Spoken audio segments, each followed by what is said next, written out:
What is up? How's it going? BTC community, XRP community, DLT community, crypto communities, and all the communities out there. Guys, welcome to another DL Talk. Appreciate you tuning in. What is up, Blue Crew? How's it going, guys? Thanks already for the 3 viewers and the 7 likes jumping into the stream. Appreciate y'all. Hope you guys are having an awesome start to your Friday out there. Much love to the Blue Crew. Thanks for your support. Day in, day out. You guys are amazing, man. Sorry for no late night DLT stream last night, you guys. It's going to be a busy weekend for me as well. But you guys know when we do stream, we have good times with the Blue Crew. So let's see what's going on in the markets today. We got 32K BTC. I think it closed the hourly around that 32K range. Maybe got up above it and closed right there because that's what we really need to see for BTC. Ethereum at 1925, BNB at 310, ADA at 122, XRP right there on the line with 60 cents. And DOT, some good DOT news came out today as well at 1266. Crazy price right here for DOT. And we're getting closer to seeing Solana back at $25. Maybe this is the new low right here for the higher low we've been looking for. Because if it goes back to $25, it could go lower for Solana, which would be very sad to see for Solana without a doubt. But anyways, I'm not a financial advisor. I'm not a pro trader, and I'll never tell you what to do. Rapid in the house. What's up, Rapid? How you doing, man? Good afternoon and happy Friday. GDLT, captain of the Blue Crew Army. You're awesome, Carl Eric B. Mills, man. Shout out to you. Guys, thanks for tuning in. We got 8 strong viewers and 8 strong likes. Appreciate it, guys. Thanks for sending, the vibes throughout the YouTube atmosphere out there and getting some people's attentions of this channel. For some reason, this channel has some hard times doing it. Maybe it's because like the generalized titles or something, or the way we go about things. But hey, man, slow growth with quality viewers. I'm cool with that. We got the stock RSI on XRP. We're going to look at the chart really quick. We do have some news today. We got DApp for Diem. Blockchain partners with Polkadot infrastructure provider. And we're going to be looking into China's central bank says crypto gave impetus to the creation of its CBDC. And then a little dive into the BSN, ARITA, right? Just to bring some awareness to the Blue Crew out there. But right here on the XRP chart, as you can see, we're still around that pivot zone, that pivot range. Haven't gone as low as we previously had. If we can establish a higher low right here, still in hopes that we can get that 29 to 30% gain in the coming week or so, which would be perfect timing according to the stock RSI, according to the MACD, according to the RSI, guys. I know a lot of people feeling bearish and scared, but I mean, I'm just telling you what the charts are saying right here. And the charts are saying selling pressure is easing up, possibility of creating a higher low coming in, stock RSI right at the bottom, about to cross. So we'll see what ends up happening, man. The weekend still hasn't begun, right? It is Friday, but let's see what happens tomorrow. Let's see what happens next week. That is for sure, man. Next week could be pretty eventful. Getting near the end of the month for July. Not many fireworks in July, though, right? Not many fireworks at all. But yeah, I'm liking the daily chart here for XRP. I do believe it'll break towards the upside, but that's just me. We'll just have to see what ends up happening, guys. Because this would be great if we do pivot towards the upside. You can confirm your head here, create a low right here. And if we can create a low right here, bounce off this support, pretty damn, pretty good chance of getting to the top of the channel then. Right there, back to $1 range for XRP, which would be great to see, without a doubt. Keep on rolling, fella. Excellent job. Dude, thank you so much, man.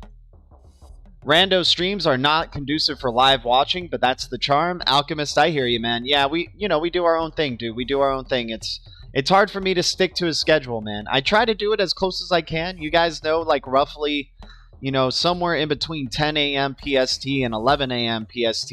I'll be streaming around then, generally on the dailies. Except this weekend, tomorrow and Sunday, I'm going to be working, so I won't be able to do some streams. Hopefully, maybe I could sneak in a stream or two. We'll see.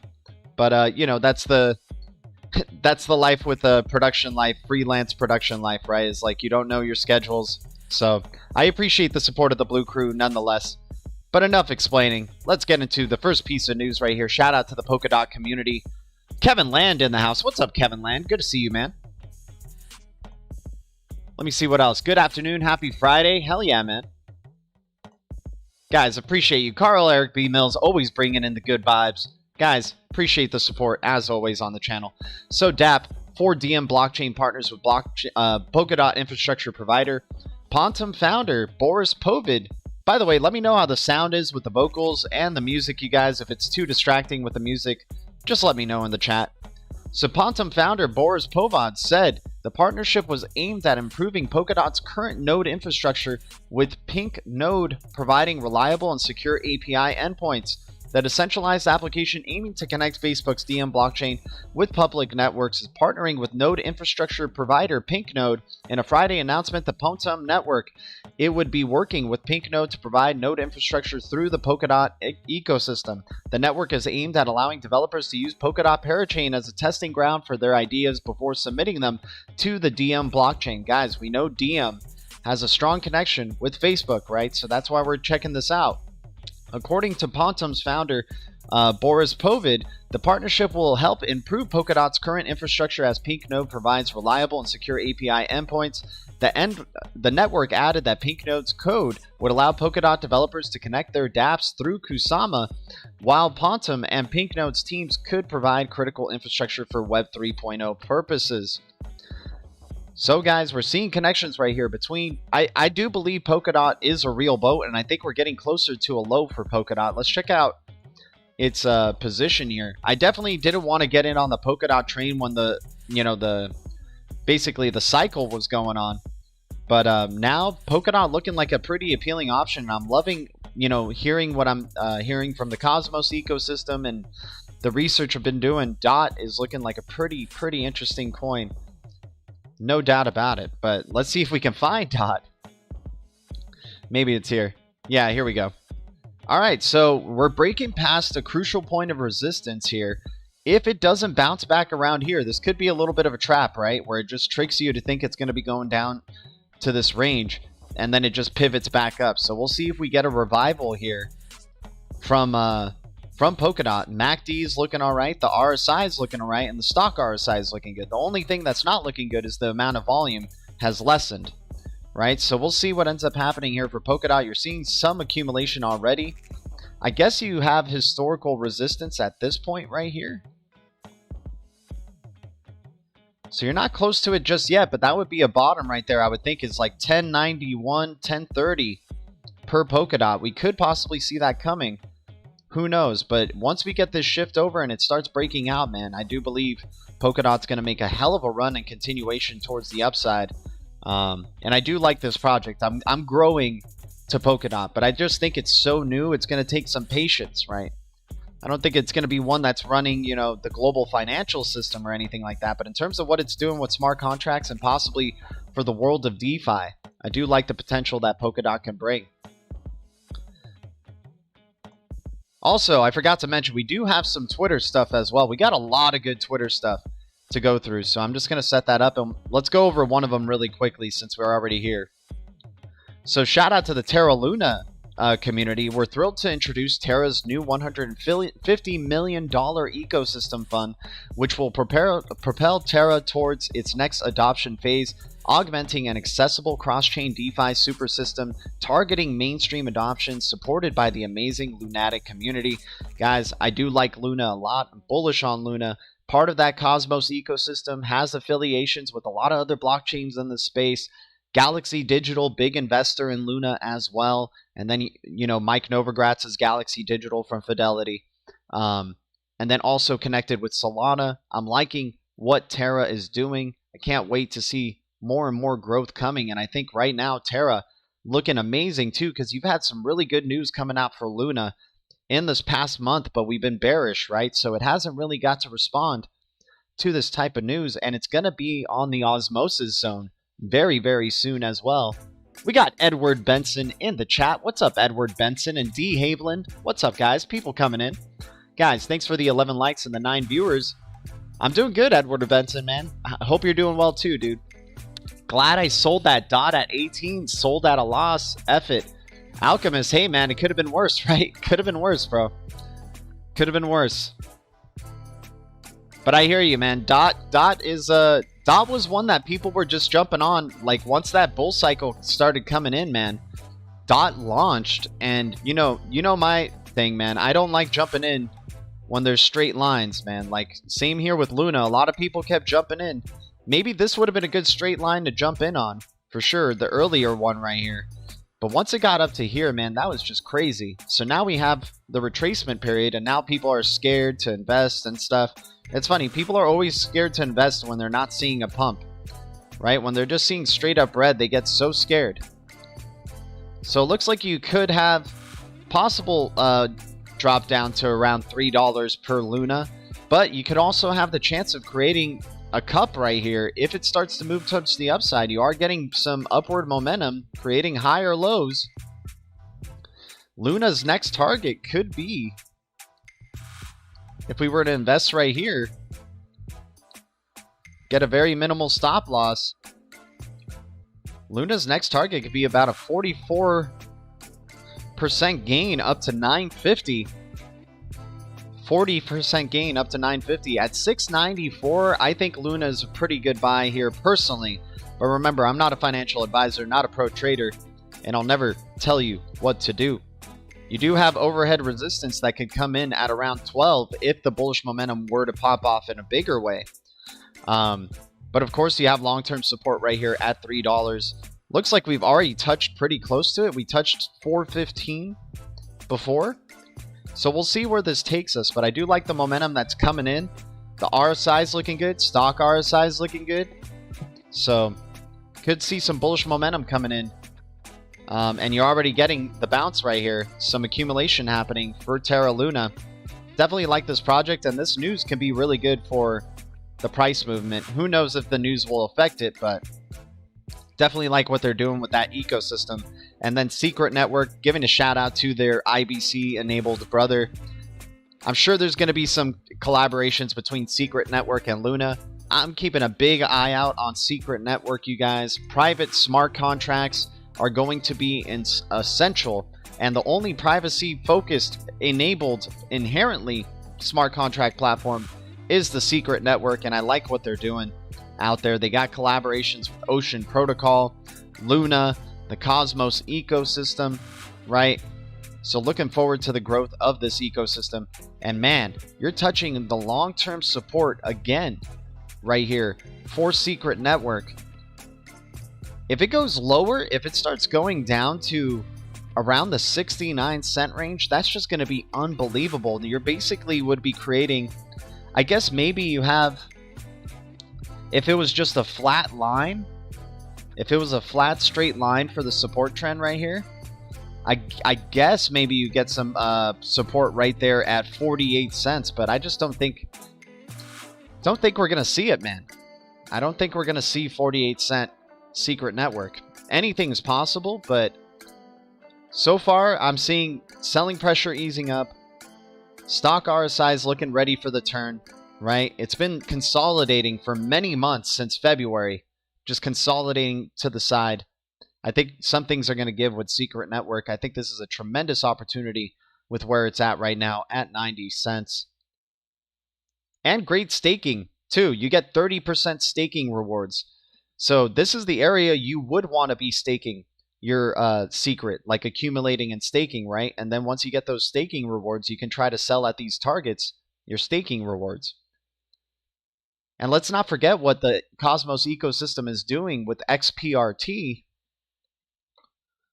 persistence, and providing liquid staking, which means you can be staking your assets that are IBC enabled and still be using them for trades, still be using them for, providing liquidity to liquidity pools. Like, it's going to be pretty awesome, man. Just doubling the rewards, and I'm liking persistence here at this price as well. Cosmos ecosystem, it's going to kill it, dude. I really do believe they got some great stuff going on there. Oh, we got New Titan 888. Guys, appreciate the Blue Crew fam jumping in. Thanks to the 11 viewers and the 12 likes. Glad I sold the dot. I hear you, man. Happy Friday to everybody indeed. We're getting closer to that 78.6 pivot point. I mean, sure, you can come back here to the previous resistance, treat it as support at $5.01. But persistence, I mean, hasn't even officially launched its thing yet. So I'm excited for when, this liquid staking is live for the Cosmos ecosystem. It could be really big things. And the stock RSI is going nuts on this. And also the MACD easing up in pressure. But this is such a fresh new project that, I mean, yeah, you're going to have this type of volatility at first. People get excited. Bam, bear market comes in. They sell and it retraces. But if it touches, maybe we can wait till $4.97, $5. I think $5 would probably be nice and start getting a pivot here. But you're seeing some accumulation already here at the bottom. Wouldn't be surprised. You already have Atom popping off a bit towards the upside, and Akash popping up a bit towards the upside. Wouldn't be surprised if you start getting your swing here and creating a higher low right around here. We'll see what ends up happening, though, with persistence as well. All right.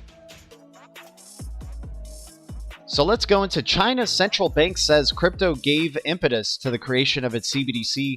A working paper released in English by the People's Bank of China cites cryptocurrencies as an important context for the digital yuan's development and reveals that the digital currency will use smart contracts to allow for programmability. Much attention has been paid to the global geopolitical implications of China's rapid pioneering development of its digital yuan, also provisionally known as ECNY.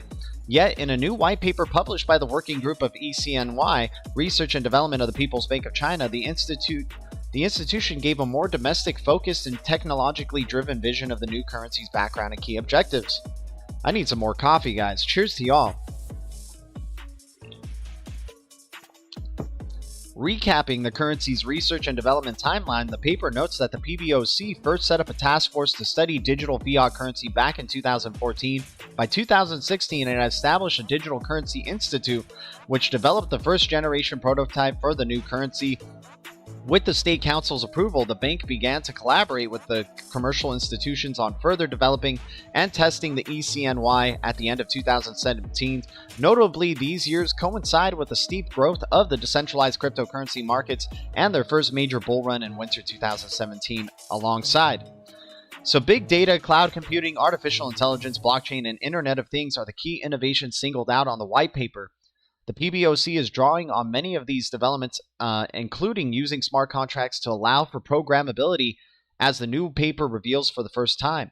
Cryptocurrencies such as Bitcoin are claimed to be decentralized and entirely anonymous. However, given their lack of intrinsic value, acute price fluctuations, low trading efficiencies, and huge energy consumption, they can hardly serve as currencies used in daily economic activities. In addition, cryptocurrencies are mostly speculative instruments and therefore pose potential risks to financial security and social stability. Moreover, the PBOC notes that concerns about price volatility have spurred some private actors to launch stablecoins pegged to fiat currencies and other assets.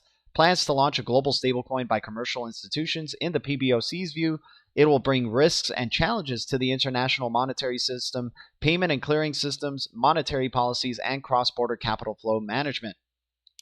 The right to issue ECNY belongs to the state. The PBOC lies at the center of the ECNY operational system. It issues ECNY to authorized operators, which are commercial banks, and manages ECNY through its whole life cycle. Meanwhile, it is authorized operators and other commercial institutions that exchange and circulate ECNY to the public.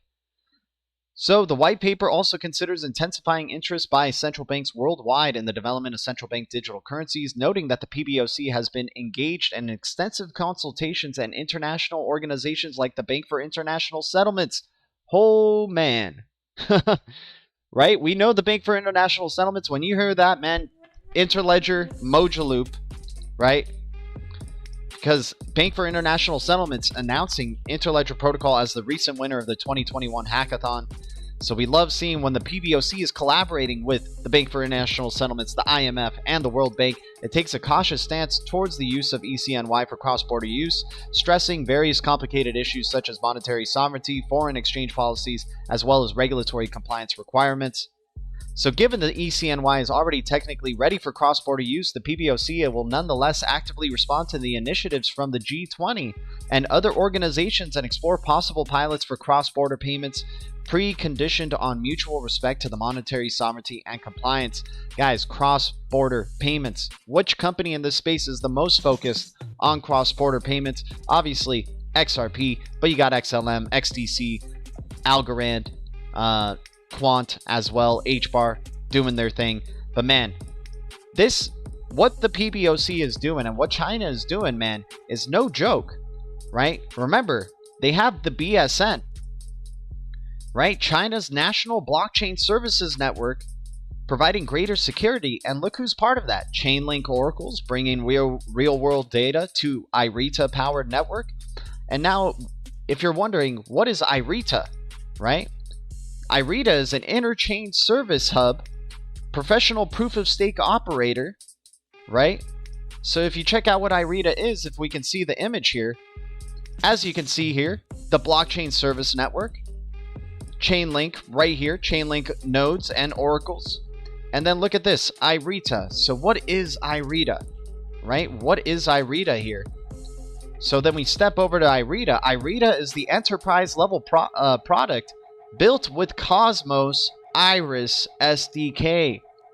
So not only do you have Interledger Protocol integrated and working with the IBC and the Cosmos ecosystem, you got the blockchain service network, which we already knew, involved with the Cosmos ecosystem, but essentially their big time main feature, this IRETA enterprise level product developed by IrisNet. And guys, I've been saying IrisNet is a hell of a value based on this news. Already pumped up to 7 cents, 10% in the past 24 hours, but I think that was just a relief pump. We'll see if it, where it goes from here, but it was at 6 cents in the past 24 hours, around that range. I mean, 7 cents is incredible as well, with a supply of 1.459 billion, all-time high at 31 cents, and I think it can definitely be higher, especially when we know this type of information of what's going on with IRETA and the blockchain service network. You can see right here, Hyperledger Fabric connected to IRETA, Fisco BCOS connected to IRETA, everything BSN related connected to IRETA, going through the Chainlink oracles to these APIs, these traditional payment systems, enterprise systems, right? So this is big when we're hearing about China's central bank and CBDCs, right? And then check out this Twitter post that I put up just yesterday involving what's going on with IrisNet, or the blockchain service network.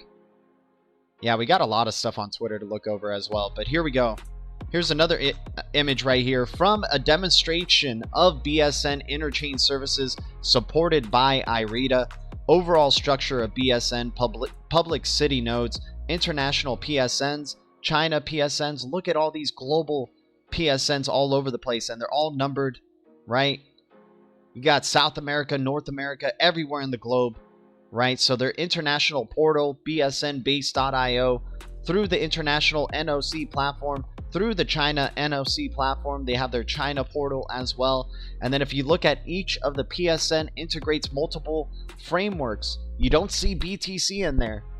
You don't see Bitcoin in there, you guys. You see Hyperledger Fabric, Fisco Bcos, CETA, Superchain, Ethereum, EOS, Tezos, IRETA, and Poly Enterprise, right?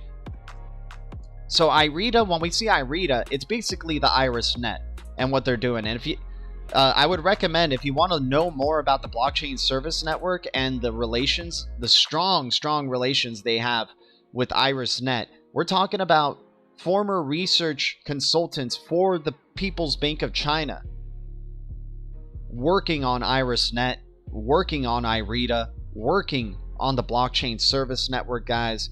I am not sleeping on this Cosmos ecosystem. I am not sleeping on this Iris network.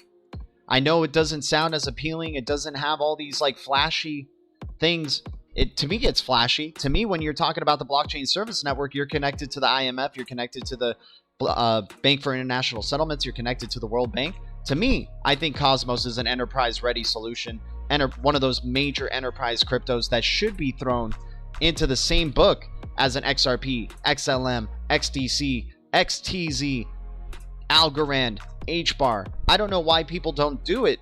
But hey, you know, to each his own. But what I'm seeing here, I think for me, personally, it's worth the investment, knowing how big of a part they have in this blockchain service network and how China is so focused on using this blockchain service network, right?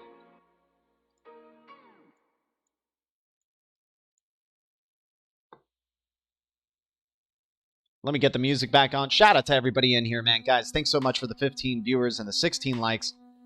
Always a strong viewer to like ratio, my man. I'm so happy. Thank you guys so much, man. All right, so let's get back. Let's get into some of the other Twitter news as well. We got a lot to catch up on. Some speculative fun right here. So the Phoenix Suns Arena will be named Footprint Center in one of the most unique partnerships in sports. We'll just take a really quick look at this, but what I want to speculate on here. Footprint is an engineering company that wants to eliminate single-use plastic and use the Phoenix Suns home complex to test new technologies. Like what? Right? Like what? What do they want to test? What new technologies do they want to test at the home complex here? Digital currencies, perhaps? Cryptocurrencies, perhaps? We already know other basketball teams that are getting into the cryptocurrency space, right? With the Portland Trail Blazers going to be wearing the freaking Storm X logo, right? So what are the Phoenix Suns going to do? And what new technologies are they looking to test out here, right?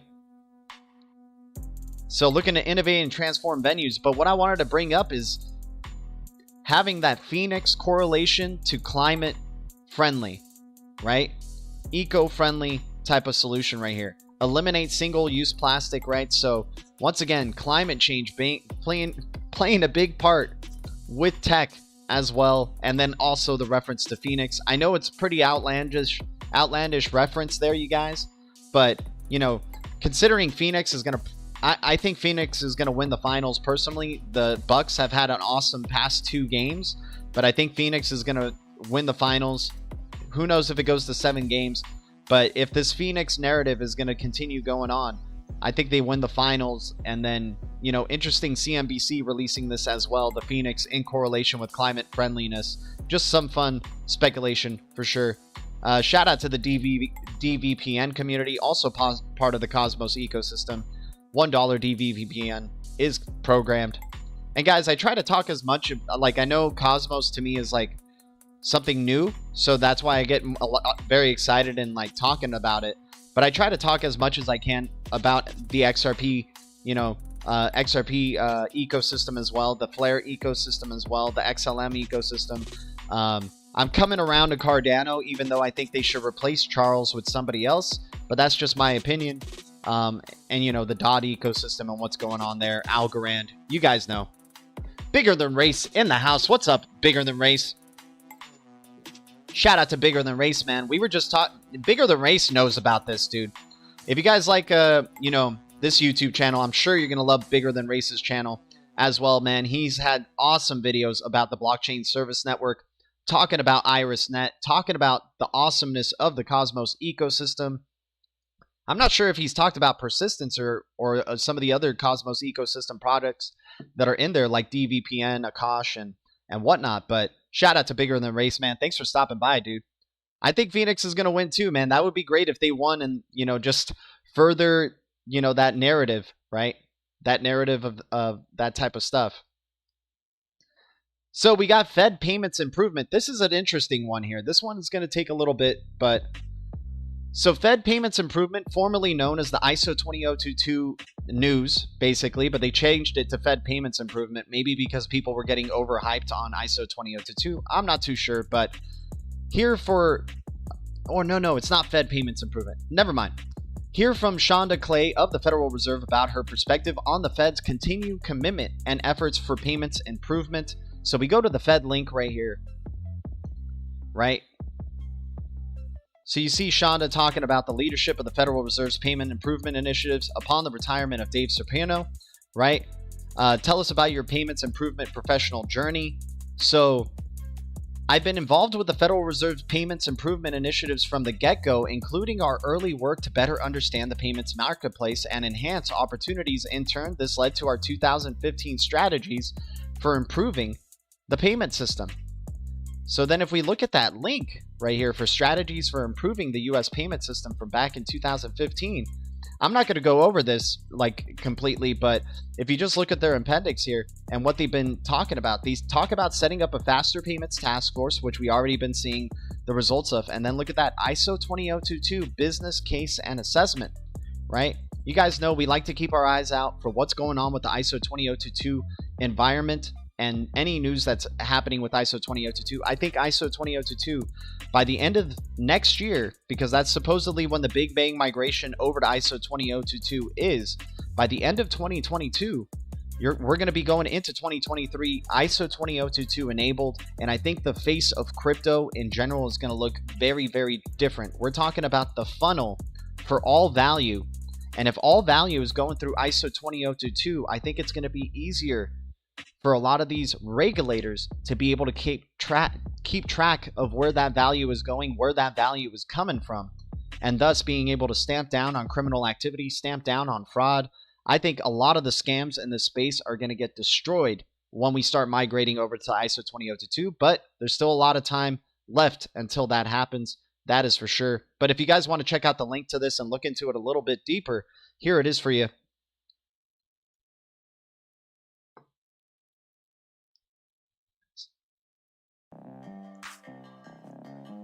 But a good post nonetheless. I have it on my timeline if you guys want to check out further into that. Shout out to Regen Network. Regen Network is a sovereign chain on the Cosmos that built the first hash-linked data structure blockchain for ecological auditing and asset production. They've worked with Microsoft, F2Pool Official, and others. I do like Regen Network. The only way you can get Regen right now, though, is through the Osmosis Zone, which I've been loving using. I do have some Regen Network, but the only way you can get it is through that Osmosis Zone. I do like what they're doing with Regen, and I'm holding some for the long term as well. Anything in that Cosmos ecosystem I think is severely undervalued. The market cap of USDT has suddenly stopped its rapid growth at the end of May as a perfect storm of China, USDC, and FUD has hit the world's most valuable stablecoin. Greg Suri saying superfluid staking will change the way we think about yields forever, puts Osmosis Zone at a massive advantage over its peers, hyper bullish on Osmo, and I'm with you, Greg Suri, man. I think Osmosis Zone is the best AMM that's out there right now, and the Kepler wallet, I've been loving using that Kepler wallet, love how fast it transacts, and the super near zero fees, basically zero fees. Great times, man. I mean, it's crazy that other people are exploring all these other AMMs and like kind of disregarding what's going on with Osmo. I do like Radium though as well. I'm excited for Flare Finance. I just started looking into JustSwap. I don't know if you guys have heard of JustSwap, but for TRX and Tron, I'm a speculator on Tron. I believe I'd like to think Tron's going to go up to $1 or so in this next run, but that's just me, I'll never tell you guys what to do. I know TRX is very divisive to a lot of people. But if you go in here and you have a Tron Link wallet, the percentage APYs aren't too bad. And the one that I'm looking at specifically that I like a lot is now that TRX has that collaboration going on with the USDC, look at the 78% APY that you can get for your USDC and TRX LP. You can get 78% APY on your TRX. And I think that's just tremendous opportunity right there, especially considering that TRX is at a low. So staking that TRX and freaking getting this awesome APY, some good things can come of it, I'm sure.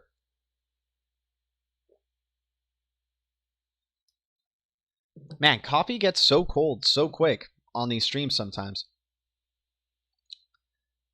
Big news as well. Bank of America will allow Bitcoin futures trading. I mean, you would think the price of Bitcoin would be going nuts over this, right? We'll see what happens over the weekend and into next week.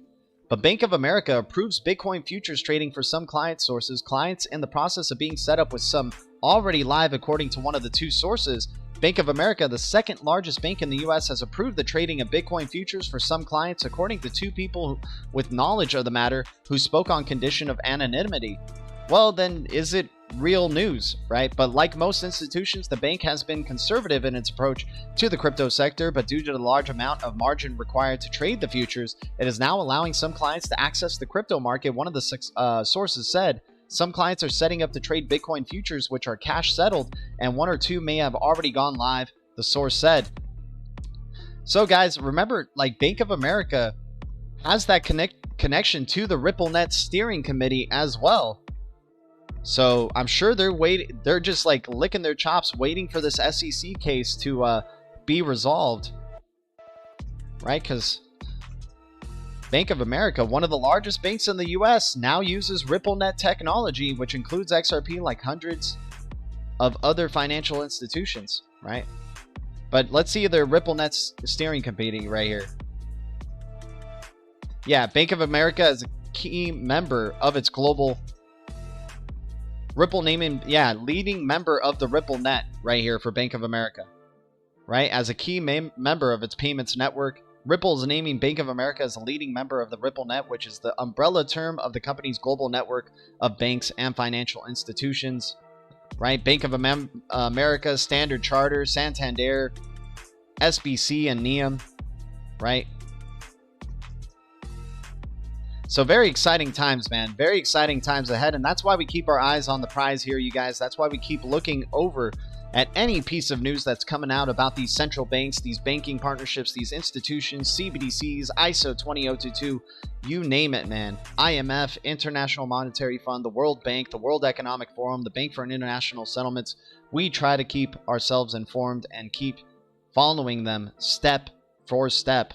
So here's the real one, the payment infrastructure news that used to be known as the ISO 20022 news, which, by the way, it's funny that their logo looks like a Triskelion there, but I won't say much, and has the colors of the Interledger Protocol.